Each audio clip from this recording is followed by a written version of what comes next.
100% of the funds raised from Miracle Tree Day goes to kids across the country, like the ones here at Sanford Children's Hospital in Sioux Falls.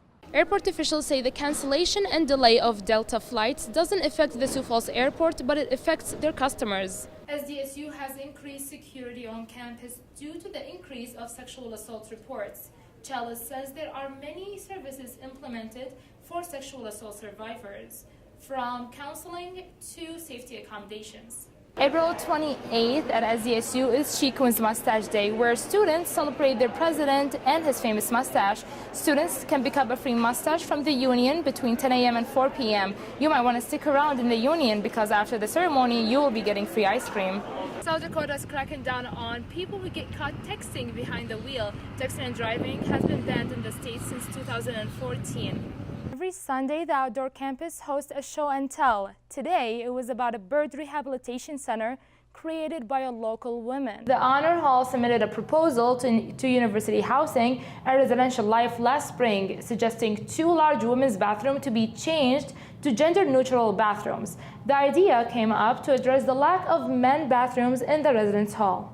I'm joined by the Collision's managing editor, Mackenzie Huber. Thanks for joining us today, Mackenzie. Of course, thank you for having me. Halloween is right around the corner. Tell us a little bit about what readers should expect in this week's Collision. Welcome to Jack's Weekly Report. I'm Deema AlSaffar. You might have noticed purple lights all over town, but they are not only for decorations. I looked into these lights and what they mean to some people. Welcome back, everyone. The SDSU dance team is back in Brookings after a very successful competition in Daytona Beach, Florida. October 15th is the magic hour for those seeking to bag the state bird of South Dakota. It marks the opening day for pheasant hunting in South Dakota for out-of-state residents.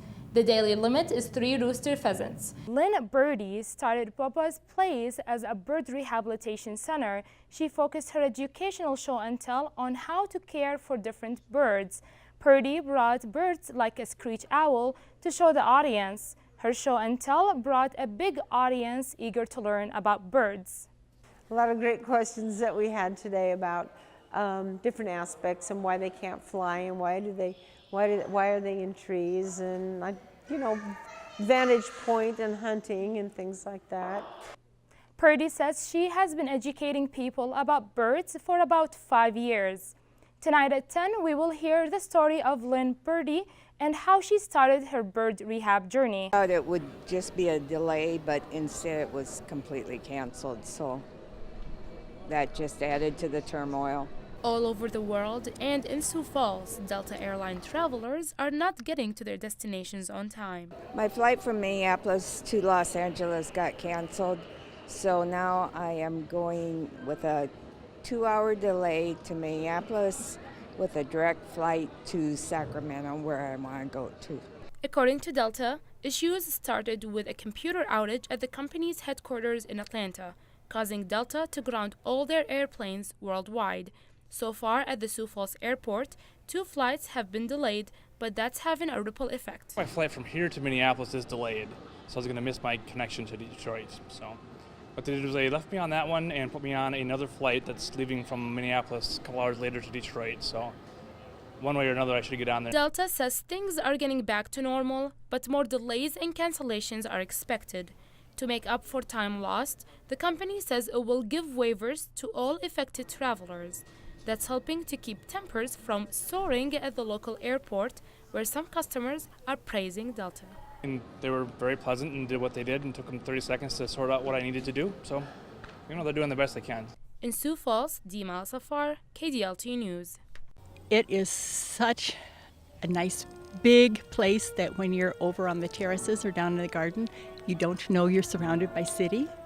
And so it's a place of quiet and peace. Terrace Park turned 100-year-old today. Many Sioux Falls residents gathered to celebrate the park and its success. You just think about the number of people that have enjoyed the park over those 100 years and the number of families that have grown up living near Terrace Park and making it their park. The birthday celebration started with a play that displays the history of the park and ended with a tree planting in honor of a century of family fun. The community at large that uses it, whether it be the Japanese Gardens, the Terrace Park Family Aquatic Center, It's just a facility that really endears to everybody in the community, and we couldn't be prouder of what's been accomplished. Terrace Park entered the National Park Service National Register of Historic Places last year. There are concrete walks all over town. There are concrete stairs wherever you go. But only Terrace Park has every single set of flight. It's different. Due to the historic feel, the park is an attraction for more than one reason. Well, the park is really just a gem, you know, really the Japanese Gardens. It's a place where a lot of weddings and photographs are taken for special occasions. The pool itself is just one of our flagship pools that we have in our city, and just draws a ton of attendance from all over the community. In Sioux Falls, Deema AlSaffar, KDLT News. For many years, SDSU talked about implementing gender-neutral bathrooms in an effort to make students and staff feel welcomed and to be more attractive to prospective students. We've had students and staff who have said, well, where do we stand? Director of SDSU Housing and Residential Life, Jeff Hale, wants to see this controversial proposal come to life. We're looking at it broadly from a housing system perspective, and how can we, again, say to all students, you're welcome here, and we want you here, and you're accepted here. Hale says this will not only benefit students, but it will benefit SDSU as well. I think it'll make us stronger as an institution, and certainly make us stronger as a campus community, because again, we're bringing everybody in who has something to offer to us as an institution. So it really helps us step out of any silos we're in, and or any isolationist approaches that we might have, and we're really opening the doors so that university really is a universal concept. The process for approving gender-neutral bathrooms on SDSU campus is long. It started 4 years ago and is still going on to this day. We'll see some things happening. Certainly conversation will continue throughout the spring semester, and potentially even next fall as we come to some resolution and some opportunity to make progress.